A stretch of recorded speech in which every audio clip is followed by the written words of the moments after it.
When you're first starting out, say yes to every opportunity unless it's completely misaligned. But say yes. Like ask to speak on a stage, just say yes. You'll figure it out.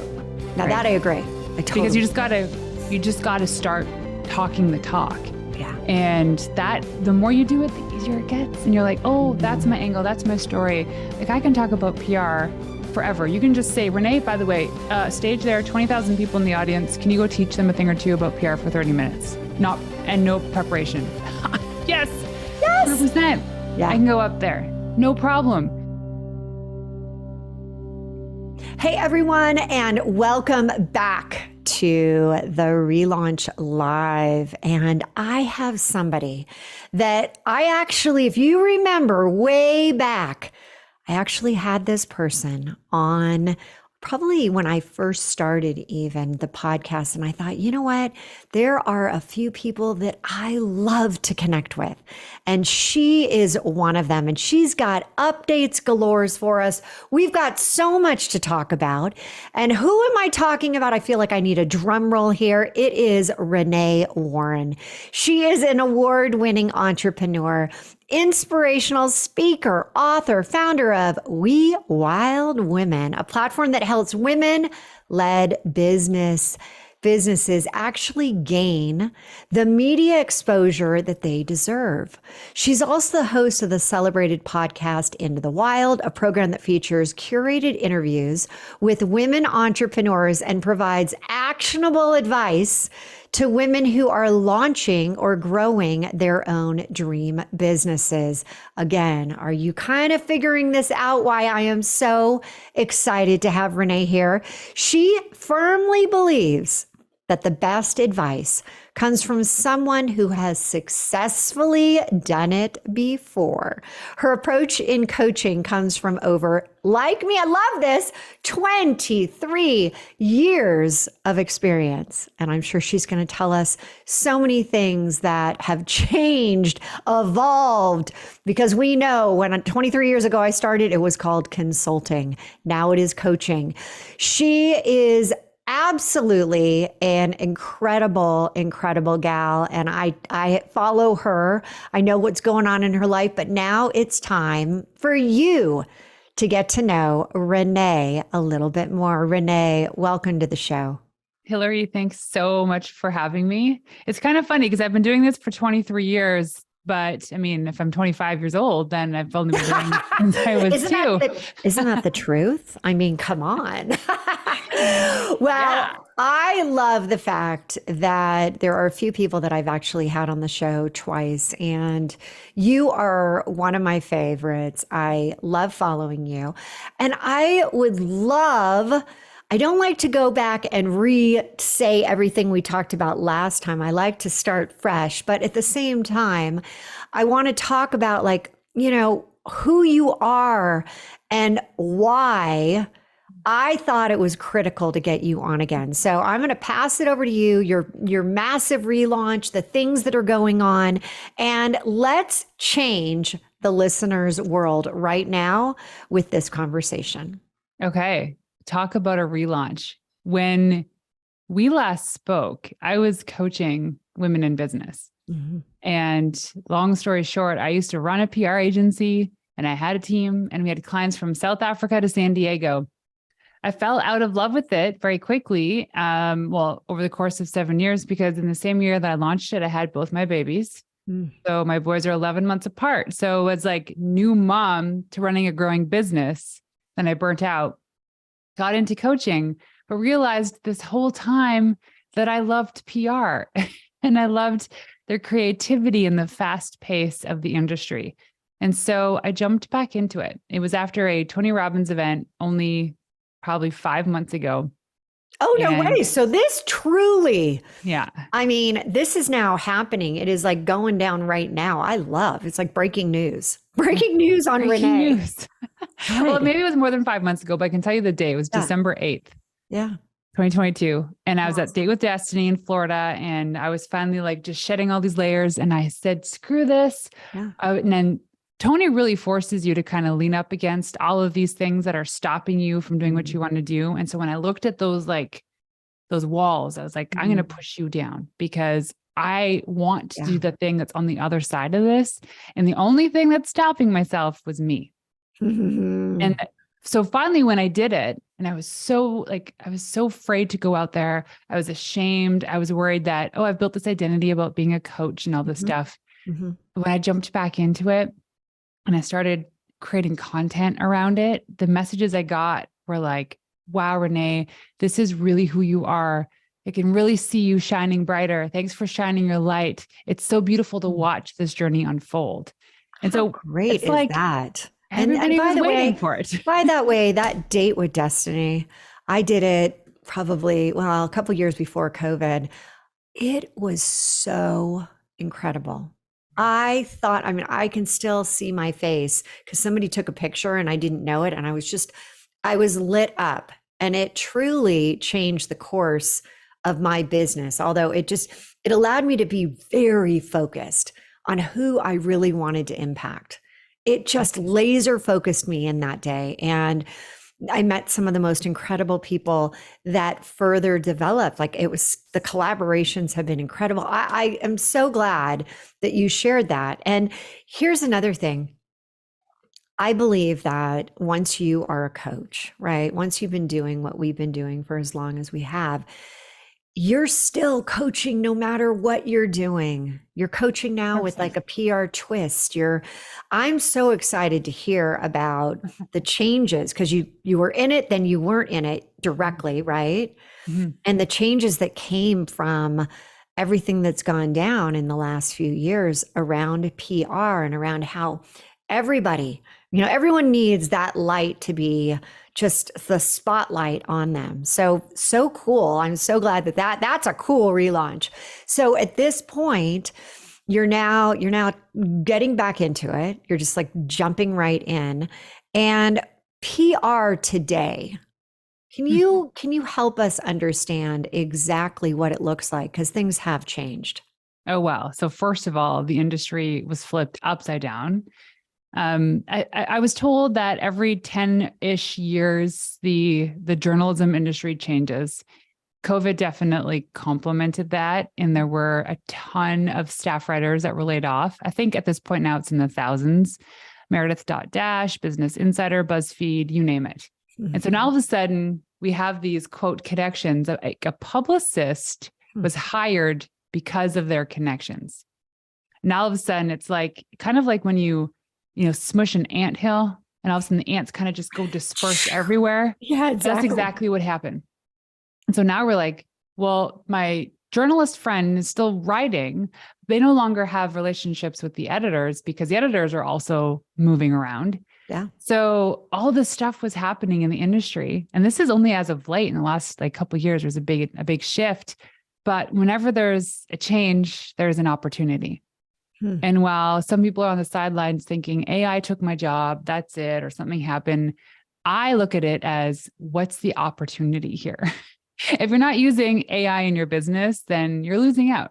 You really are. Totally. And that's interesting, because what you're saying is so many people, and I did a workshop yesterday, that people are still sitting on the sidelines trying to figure out AI, trying to figure out, what's next. And you can't do that. You have to take that one small step, even if it's today, just going in, and it's a free, element, Chat GPT, just ask it a question, say hello. And I'm interested in finding more about this. How can I leverage this in my business? And Chat GPT is like one component of AI. Yeah, totally. And there are so many actual tools out there now. You can buy like a $17 spreadsheet that has all these AI commands you can use for Chat GPT, which is like, an example would be, hey, write me a 5-page lead magnet about PR for tech startups in 2023. And maybe you add a couple more commands and it just pumps it out. Now, I will say I use this for PR. However, that's only the foundation. You take it and then you actually build upon it, because cut and paste, no. No, and the real reason is it doesn't sound like anybody. It sounds like it's automated. It sounds like a robot. It doesn't sound like there's any warm and fuzzy, but it sure does a good job with an outline. It expedites our work. So that's how I see it, is that it brings the process, it narrows the process down. You're saving time. 100%. And it gives you ideas. And it's like, oh, you're inspired by this. And I come up with like podcast topic ideas and blog topic ideas and things to teach about. But the changing landscape of PR is now like, so think about that picture of these ants going everywhere. And now you have to go find where these ants are. Right. And recreate those relationships, but support these people at the same time. So the way that I look at PR is that it's the mother of all marketing. And because the foundation of it is it's about relationship building. And those people do business with those they know, like, and trust. So whatever you got to do in your business to put yourself out there, to be known, to be liked and trusted, is expedites the business. It's the speed of business. It's the same with relationships. It's the same with marketing. What you're trying to do is just make yourself known, liked, and trusted. Okay. So you're starting a business. At what point do you recommend bringing in a PR person? I don't recommend bringing in a PR person from the beginning. I do recommend starting the process from the beginning. And what does that look like? So the process looks like, I always say, so I'm actually, right after this recording, I'm going to give a workshop. It's the first part of it is getting your ducks in a row. So what does that mean? It means, what exactly are you about? What's your story? What are you pitching? Is it a product or service? Like understanding that can take time, all while you're building out your media list. Because the one question I get is, where do I find these people? Who are these people? And that's the long process. I have a person on my team, her sole job for 20 hours a week is updating and building our media list. That's all she does.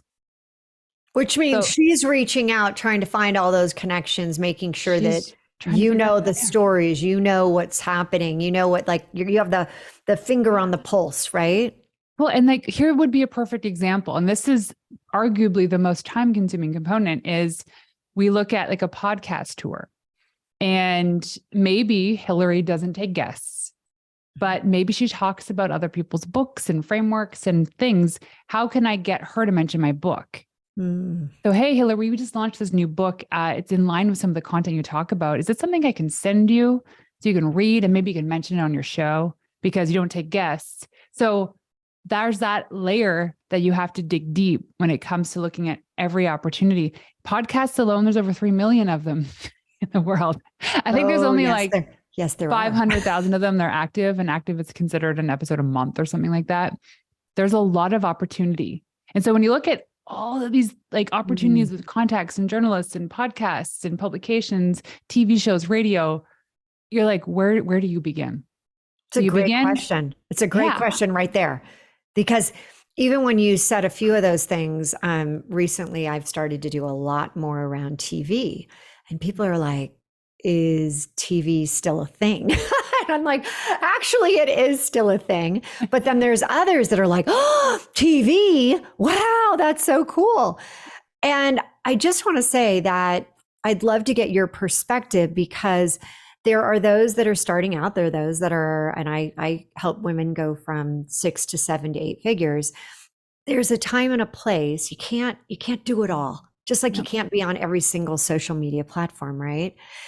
There's a point. I'd love to get your perspective on, when do you add in a little bit more of the PR? When you look at your business goals. So here's one way of looking at it. There's different ways because there's so many variables, but what are your business objectives in the coming year? Right. And you work backwards from there. What are the things you know in your marketing toolkit that actually works? What can be amplified? For me, it's like Instagram works. That's how I got to be on the show again, because I just messaged you. I'm like, congrats on the podcast. And so for me, if I'm not in my Instagram DMs, that I'm losing out on sales. So that I know works for me. But I also know it works for me is being on other people's shows and having specific guests on my show, because we develop a relationship. And if I'm doing anything else other than those two things, then I'm losing out on a lot of opportunity.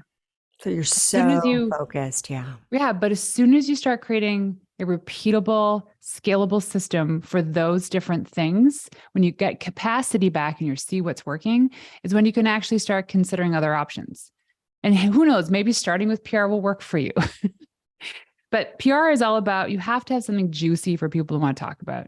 You have to have a story, a product, a service that is solving problems, that is amazing. Everybody has a story. Okay, so let's talk about everybody has a story. And we call it, we like to say it's your origin story. And why are you doing what you're doing, right? Then I've now been on hundreds and hundreds and hundreds of podcast shows, you name it. And you have to be able to say, and have the story. And I have to say, at the beginning, I messed this up. I would say, well, I thought it was one story I was telling that was really critical and impactful, but it didn't necessarily tie into what I was doing on how I, transform people and their businesses. It was a great story and one that I love telling, but it wasn't relevant. So how do you help somebody as they're listening to this start to go down the path of crafting the right origin story that is interesting, newsworthy, and is directly tied to what they're doing? A lot of digging. I can't tell you how many biographies I have reformatted, tweaked, and rejigged because they were just boring. Like, people want to know what you do, but they also want to know the exciting things. And when I read a good bio, I'm like, ooh, this is good. So it all comes down to like, why are you doing this? But really, why? Like, it's always beyond the money, but really, why are you doing this? Who are you serving? Because who you're serving, who your customer is, you got to know where they're hanging out. They're hanging out online. Are they listening to podcasts, watching shows, the Today Show, they're reading magazines? That is really important for the type of story that you're crafting too. Perfect example is I reached out to the editor-in-chief of a publication in Canada called BC Business. It's our province's business magazine. And I was like, oh, what's the angle for this guy? And I came up with a story that as soon as I moved to where we live now in Kelowna, British Columbia, 2.5, almost 3 years ago.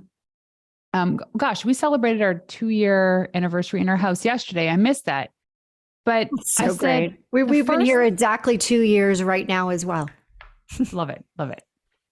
So when I moved to the city across the country, I was like, what's the quickest way for me to meet all the entrepreneurs locally? I became an entrepreneur in residence at our local tech accelerator. I became a mentor for this organization called Kelowna Women in Business.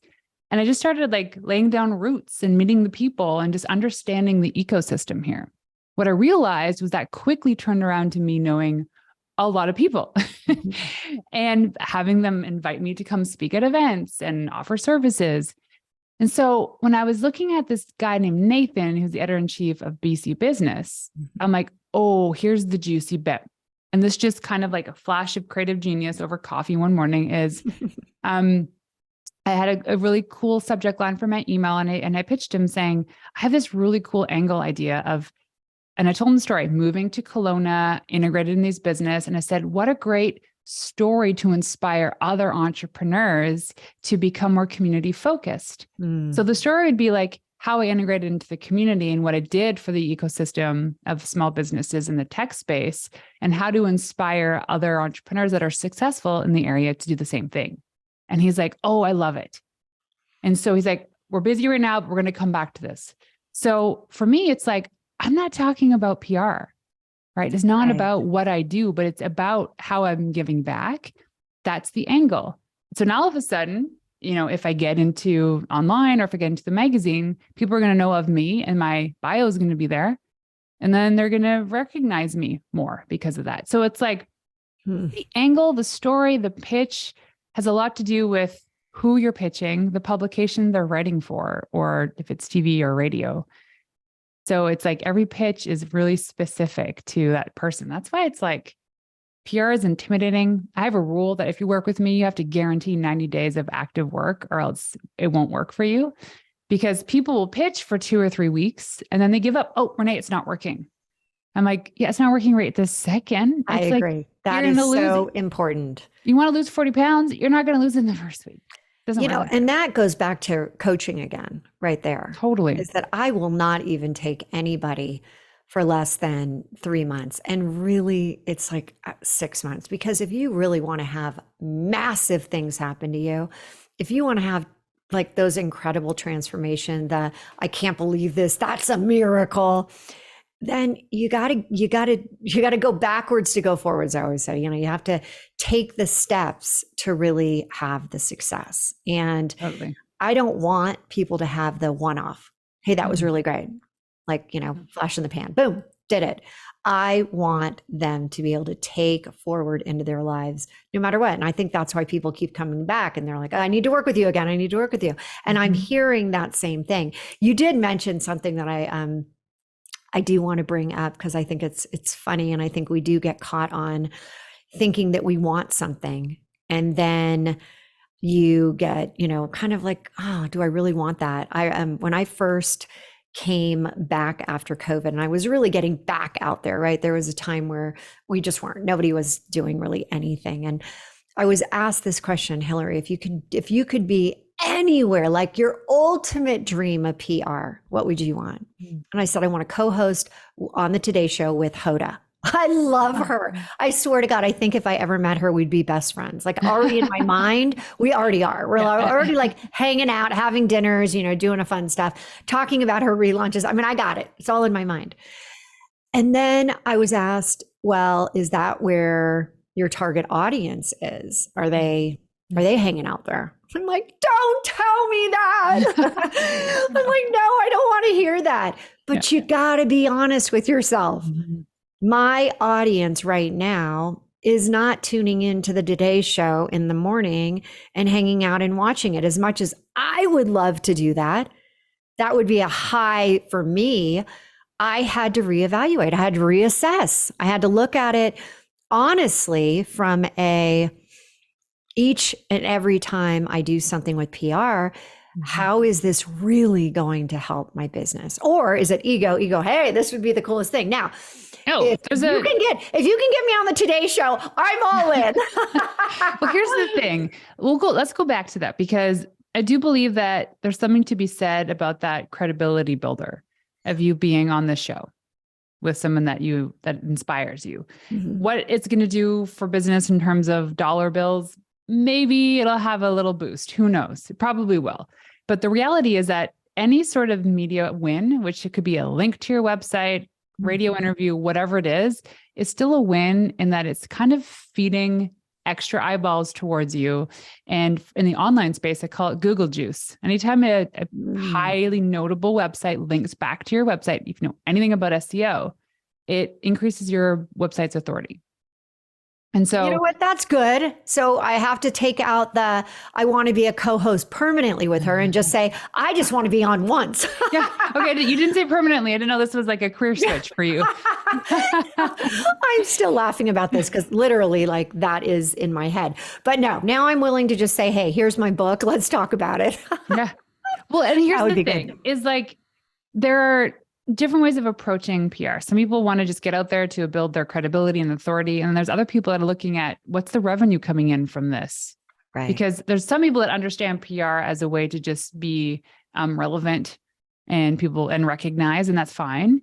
But there's other people that look at it like, I want to make money. I need to make money from this. So how do I do that? Then the work becomes, well, I wouldn't say more complicated. It's just, you have to be more diligent and intentional about where you're putting yourself online. If it's podcast, radio, print, whatever it is, so that when you do get yeses, that the people that are listening, tuning in, reading are actually people that want to buy from you. So Renee, are you primarily working? I mean, what are you finding when people, connect with you? Are they wanting to have like, hey, I just need exposure? Or are they saying, hey, I want PR to lead to opportunities? They want both. Yeah, I would say that's what I want. I want both. Yeah, they want both. I think they kind of feed into each other. But here's the thing about it is there are PR campaigns where you go out on a blitz, maybe it's a month or two and they're doing like launches or whatever. If you're launching a new product, service. And then there's PR that's just the consistent stuff. It's about always maintaining your relevancy. And so like for me, I was kind of on the shelf for a little while because I was doing the coaching, super not aligned with what I wanted to do. But now I'm like, I know what I'm doing. I know who I'm serving. I know what I'm selling. Get me in front of the people that need me. It's like, I need to provide them the value. I need to help them because if they don't have me, then they can't succeed. And so where are these women?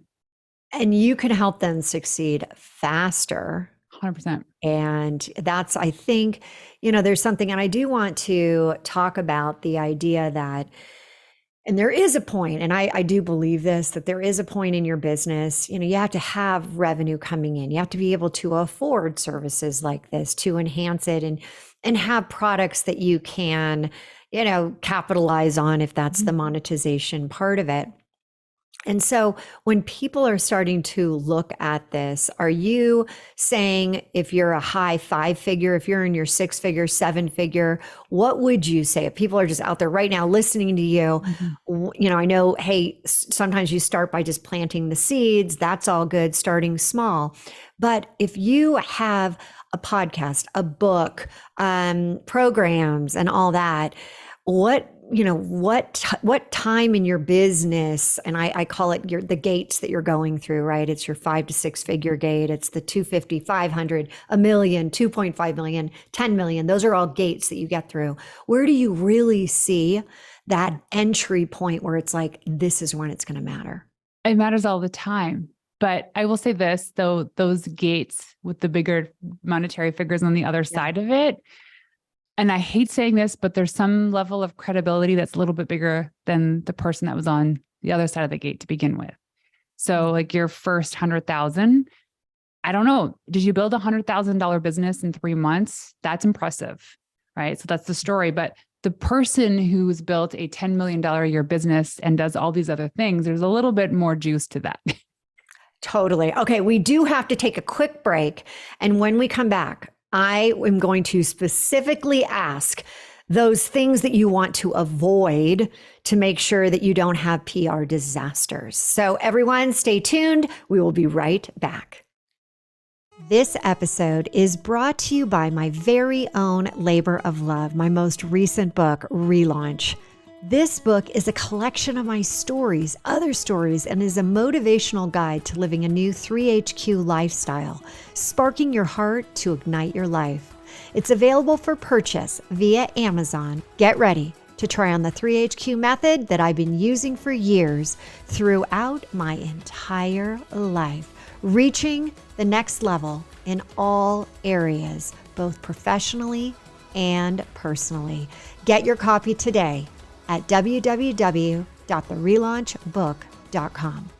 Hey everyone, and welcome back. I have Renée Warren, and she is telling us all things PR. And here's the thing, what she did, which I loved at the beginning, if you didn't hear the beginning, go back, listen to it, is she was sharing with us, she was out of alignment. She was not in her 3HQ, her head, her heart, her higher self. She was doing something that she was doing it because truly this woman could do anything really well, but she was doing it and it was not connecting. It was not lighting her up. And PR lights her up. And so we were talking about coming up with your origin story, making sure you're interesting, making sure that you are identifying where are your clients, where are you going to be the most successful in sharing that genuine story. And right before we took a break, I said, all right, it's the do's and the don'ts, what you should avoid, how you can make sure that you aren't wasting your time, your money, and your energy. So Renée, so excited for this segment because I think this is going to be so impactful for people to really understand the what works and what doesn't. Yes, what works. Oh my gosh. It's probably one of the hardest things to answer when it comes to PR. And let me tell you, that's why I'm challenging you. Yeah, I know. You're making me scratch my head. Yeah. I want to come back to a really great success story that we had during my agency days. I hired a company out of the States called Renters Warehouse, which is one of America's largest rental property management companies, hired us to help them with content marketing, social media, and PR. So we did all their social media. We wrote all their articles. And I'm talking for the founder on LinkedIn, on behalf of the founder for Business Insider, Forbes, and Entrepreneur. A lot of content writing and their blog and creating their infographics, all this stuff. It was a big account. That's a big job. And we were also pitching the media. But what happened is like this company taught us what the PR engine is. And I always talk about the PR engine, how it kind of cycles and works and feeds each other. And that is when content marketing, social media, and traditional PR play together because they play very nicely together. So as we were writing all this content and he was getting more followers on LinkedIn and more comments and content, there was one article that we wrote about how he essentially retired at the age of 27. And then it got syndicated to Yahoo Finance. And back in the day, that was a big deal. Yep. They got picked up by Fox News. And then all of a sudden, all this traffic to their website broke their website. They got it back up and running. We attributed to almost $500,000 worth of sales within the first 48 hours of that thing going live, which was like the angle we needed to pitch the Steve Harvey show. And just like that, he got a full segment on the Steve Harvey show. And, you know, Bob's your uncle after that. It's like when you kind of get those big hits, like just things spiral. Totally. But it took a couple years to get there. I want everyone to hear that. Took a couple years. It took a couple years. You know, we always compare ourselves to somebody else and you think, oh, they're doing so well. Well, they've been doing it for 10 years. Yeah. You know, you just have to really realize that is such an impactful comment you just said. And there's people that, you know, we look at our competitors that may have been in the industry longer than us and they have a little bit more authority and credibility in this space. And we always like, but our product's better. Why are they always getting the media win? They're getting it is because they've been doing it longer and they're probably consistent with it. They've also been, if they're the first to market or one of the first to market, they're building those relationships with the journalists well before you. And so now you're coming in not only with your product that could very well be better than that person, but you have to prove that you're better. And you have to also prove how you're different. Because really at the end of the day, when you open up your medicine cabinet and you see all these skin creams, they're almost all the same, right? Aren't they? I know. Yeah. My husband says that all the time. Yeah. I still think I'm still a junkie on, you know, beauty products, but I agree. Yeah. They're really, I mean, we don't use the same one long enough to know if it's actually going to prove you the results. So at the end of the day, what do we choose off that shelf? We choose the products that are maybe made in Canada because I'm Canadian. Maybe they're made just organic or they're, you know, not tested on animals. There's a story about why we're choosing these products over the millions of others. It's like, oh, they have a really cool Instagram account and they're funny and that's why I like them. So when you find your thing, that's like your story, you go with it, you try, you pitch. And if you start getting a lot of yeses, you're like, okay, this is it. I have a client, Amber, her book comes out in like 4 days. And we started pitching in January, mostly for podcast. And, you know, some yeses were coming in. I was like, hey, no, switch the pitch. Okay, completely throw that one out. Start over again. I drafted 15 different types of drafts. And finally, one day I pitched 3 podcasts to have her as a guest on the show. And they all said yes with the new pitch. I'm like, oh, I go, Amber, we got something here. She goes, this is it. We figured it out. And then ever since then, we used versions of that pitch. And now we get way more yeses or way more like, not right now, but definitely in the future. So it takes iteration. It takes practice. It takes just jumping in and being wrong. And that's okay. And screwing up and having the wrong person's name, the email address, or sending it to the wrong person. We do this. We're human. But it's showing up and keeping on doing it again and again and iterating and testing things out and finding new contacts. That's what PR is all about. You know what? And what you're speaking about is fundamentals of business. It's like the foundation, right? We switched our launch and decided to focus on an entirely like different area of business, still part of our 6-month Fired Up Entrepreneur course, but a different area. And the first launch, it was not like our normal launches, crickets, like, you know, hello. And then we went back and did that, you know, 80-20. We kind of massaged the 20% that really, you know, let's not try to throw everything out, right? Because then you have no idea.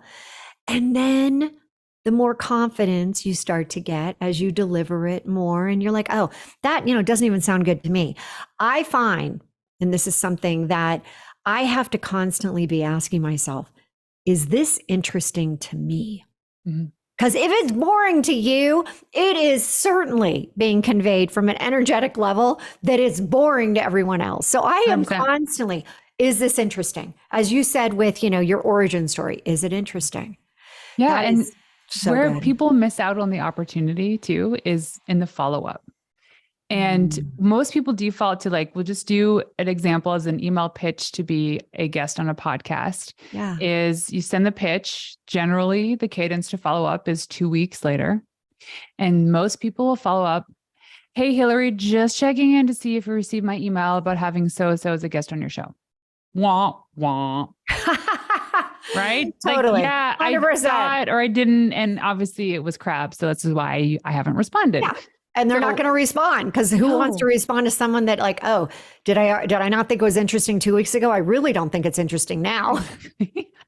So the follow-up email is something juicy. Like for Amber, my client whose book comes out, the follow-up email was, hey, Hilary, just jumping in to see if you did receive this email. I wanted to add something I thought was really cool. Is Amber raised 4 sons that were all part of the musical School of Rock, and they traveled all over the US. And this is where she learned a lot of the methods and techniques that she highlights in the book that I've told you about. And it's just, you're like, oh, another that's kind of cool.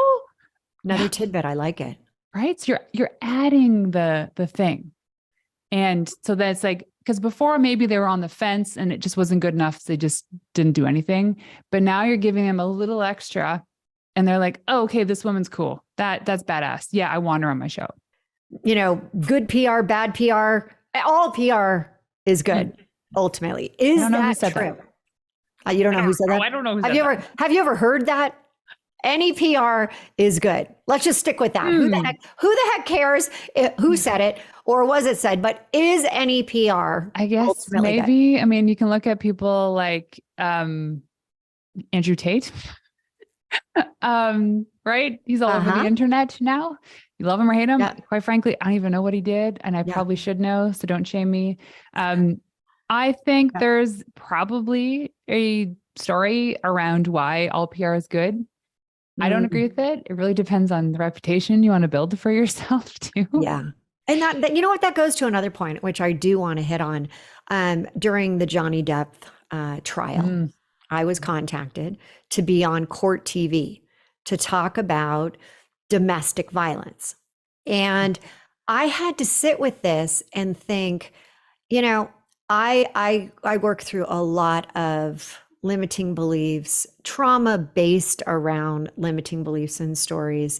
But I didn't feel that the relaunch brand and myself would have enough knowledge, enough like, hey, I really can be talking about this. So I passed on it. Yeah. And within 2 days, another opportunity on Dr. Phil came up. And it was about road rage and how people go from 0 to 60. And that one, I'm like, I can talk to because I understand what happens energetically to people the more they go down that rabbit hole of emotions and of, things that build up and then finally you blow.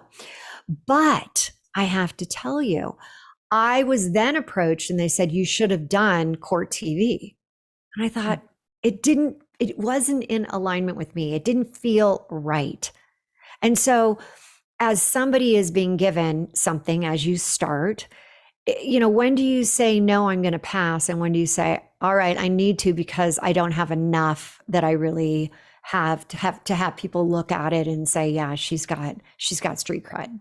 I say when you're first starting out, say yes to every opportunity, unless it's completely misaligned. But say yes, like asked to speak on a stage, just say yes. You'll figure it out. Now that I agree. Because you just got to start talking the talk. Yeah. And that the more you do it, the easier it gets. And you're like, oh, that's my angle. That's my story. Like I can talk about PR forever. You can just say, Renee, by the way, stage there, 20,000 people in the audience. Can you go teach them a thing or two about PR for 30 minutes? No preparation. Yes. 100%. Yeah. I can go up there. No problem. So the more you do it, the better you get at it. However, like those opportunities is, what is this going to do for my reputation? Am I going to be misunderstood? Yeah, especially from current customers are the people that follow me? Why are you doing this? There doesn't seem to be some sort of connection between what you're doing and this opportunity. And so I just want to make sure that there's no disconnect when those opportunities come up. Yeah. And I think that you have to feel right about it. Right. And if you're sitting there and it's totally a reach, like, whoa, like me on Court TV. I mean, and then there were going to be other panel members that were lawyers. And I'm like, oh, I could have gotten lambasted. I could have been like, okay. So you really do have to be very honest. But I also really like what you said. The more you deliver these things, the more confident you get, the more you go back and listen to yourself in some of the stories, you're going to be like, ooh, that worked. That fell short. That was good. That I'm not even sure what I said there. And a lot of times you get in the zone. How do you work with your clients to perfect what their sound bites are going to be, what their story is going to be? What does that look like from a process, perspective working with you? It's a constant process of iteration. Like there's no just, oh, here's the definitive thing and this is perfect. Let's go with this. When we first start working together, I always interview my client as though like in a position like this, as though I was somebody who may be on TV or radio asking questions. And there's just a whole framework that we follow to get that content out of them. So I have a program, it's called my VIP Day, which is the Authority Booster Intensive, where we go through this together. And I teach them the process. It's like, there's something you're not sharing that you know is relevant, share it. Let's put it out on paper. Let's massage this. Like, what does this look like? Because people want to connect. Like I know Rachel Hollis a few years ago, unfortunately, we talk about bad PR and good PR. She said something about how she didn't want to be relevant to her audience. Something happened. I can't remember the story, but she shared something and somebody posted a comment saying, oh, you're so irrelevant to me. And she's like, I don't care about being relevant. And I said, that was a big PR no-no. Yeah. Your entirety of starting your business and putting yourself out there is to be relevant to the people that you're serving. And so you gotta find that story that's relevant. So you think there's probably 4 or 5 things you can extract, some angles, some like juicy nuggets. What are they? Write them out on paper, write them out on a Google Doc and just start writing and writing and writing. Because people want to talk about that. And the story doesn't have to be, I call this the halo effect, right? The bullseye is like, that is a really good angle about everything that you offer, but there's rings around that bullseye that are still relevant. And so, for instance, coming back to the example of that BC business news editor, when I said, hey, like, here's a story about me integrating into the ecosystem of small business in BC, but had nothing to do with PR. Right. But it still mattered because if he says yes, now I will have myself in this publication. So you have to think, and sometimes you're spinning it though, which is so great that sometimes you got to look for, what is that backdoor approach to get in there? Because once you get in, and great example is I was on Wake Up with Marcy. Okay, I was a guest, and now I'm going back as a co-host. Well, I took an opportunity and I'm like, ooh, let's do this. And now something else has come. You got to take that opportunity and see how you can spin it. Another thing I wanted to mention, as you said, that writing it down. And do you, when you're starting to work with someone, do you have a process for getting people comfortable? One of the biggest fears out there is being on a stage, and yet PR is about bringing your client onto stages, different stages. How do you work with people, and what do you do to get them to be their best version of themselves on any of the stages that you provide? It's all preparation. And one example would be if we're doing like a podcast tour, is we start with, and I hate calling it the low-hanging fruit, but these are podcasts that might not have as many downloads. They're not as popular, right? So because just by knowing that, you show up a little bit better because you're less intimidated. So we start 100%. By getting them on those shows. That is so great. And then as we listen to those recordings, like my client Amber as an example, and I say that just because we're really hot on her book launch, her last recording was so good. I go, this is finally it, this right here. And it took us 30 recordings to get to this point. And now we figured it out, and we go and like massage the questions that the host asks, all these things, so that we can now make sure the conversation's focused around getting to these specific nuggets and core methods from her book. That is such a great piece right there. I'm going to go back on that one because I hadn't really thought about that, you know, there are some podcasts that at the beginning, I'm like, I want to be on this podcast. Like, let's go for that. But thankfully, those are now happening now after I have done 100 different podcasts, and I have been able to work my stories. So now I have, and there's a huge difference if you go back and listen to yourself when you're telling your story at the beginning 1 or 2 times, and after you've done it 20, 30, 40 times. So sometimes, you know, those small little, you know, helping, you know, with the smaller ones, and those smaller ones, sometimes they have a better kind of intimate connection with their audience than some of the big ones that it's just, I mean, these people will do anything for those hosts. I mean, they say, hey, go check this out. My God, they all go check you out. Yeah. It's so true. It's an incredible process. Yeah. It really is. So let me ask you, as I am asking you about PR, and as you're getting really back into it and you're kind of like diving, you know, headfirst into this gigantic pool, what are you, from a PR perspective, what type of client are you really looking for? You. Done! Sold! So, well, I mean, if that your listeners know you, so you, Yeah. my ideal customer, her name is Jackie. And I know this because she's a real person in my life. She's a friend, and I have a Jackie too. Okay. Jackie's the best. She's awesome. And so the way I describe her is she actually went through a relaunch as well, which is so beautiful and fascinating to watch. From where she was in her life and her business to where she is now, it's kind of like, it's just a lotus leaf unfolding. But the way I describe it is I want to be the person that that helps Jackie 1.0 get to Jackie 2.0 to Jackie 3.0. That's awesome. How can I bridge that gap? And now she's in a position where she can afford my services. So there's no hesitation there, but she understands the value of PR. So there's no having to teach her that. And the process is very clear. So Jackie is a female entrepreneur. She has a family and she's growing her business, earmarking for the first $1 million. Yeah.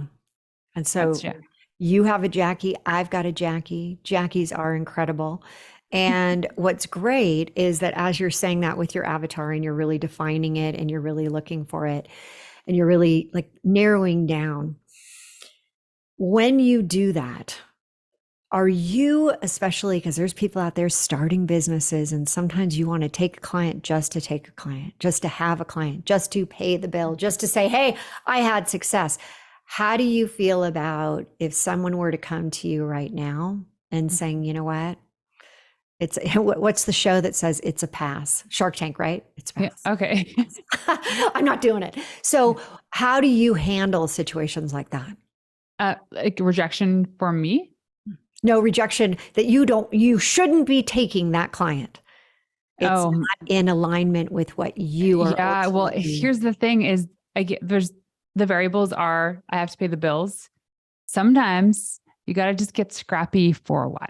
When I ran my agency, we had all these different clients. Finally, we decided it's tech startups. Finally, it was tech startups that raised a Series A. It was very specific. And then we started getting even more specific. Sometimes, most of the time, you don't know until you start working with all the people. And then you start figuring out, I want to serve funded technology startups that are located on the West Coast of the United States. That's specific. But I wouldn't know that until I was either working in one or I had other people that I was supporting. So for me, it's like, I still work with men. I have male clients now. It's not to say that because Jackie's my ideal customer, I'm not going to attract these people. But when you find them, it's so much easier to serve the people that you want to see succeed, whatever it is that you do. You know, and what you said, that's great because you're saying, hey, my target is female, but you also help men too. I do the same. I have one-on-one clients that are guys. They don't want group programs, but I do serve them. Now, as we're wrapping up, I want to ask you, if somebody is listening, what are the questions that they should be thinking about if they are now kind of like, hey, this could be an opportunity for me right now? What should they be thinking? And then what, more importantly, should they be asking somebody like you before they sign up? Okay. So to work with me or to work with someone in PR is the first thing you should ask is success stories. What are some case studies to show me? How long did it take? The process. What does your process look like? Because I operate differently than most, if not all, PR agencies and publicists out there. I know this because I have a ton that are friends. How I'm different, my communication is world-class. My reporting is world-class. But when it comes to like media list and contacts, is you actually see everything. Most PR people, they protect those contacts because they spent all of these years building up those relationships. Well, at the end of the day, somebody can easily just go find that information. And so I just give you everything. There's no questioning about, Renee, are you doing the work? What's happening? Because you see the pitches, you see the angles, you see when I'm pitching, who I'm pitching, what's happening. So wins, process, and then anything else your heart desires in terms of asking when it comes to PR. But also I have to say this too. I think it's the American Public Relations Society stipulates that it's actually against their rules to guarantee results. And everyone should hear that in all across a business, like everything. Yeah. Never, because it can get you in trouble.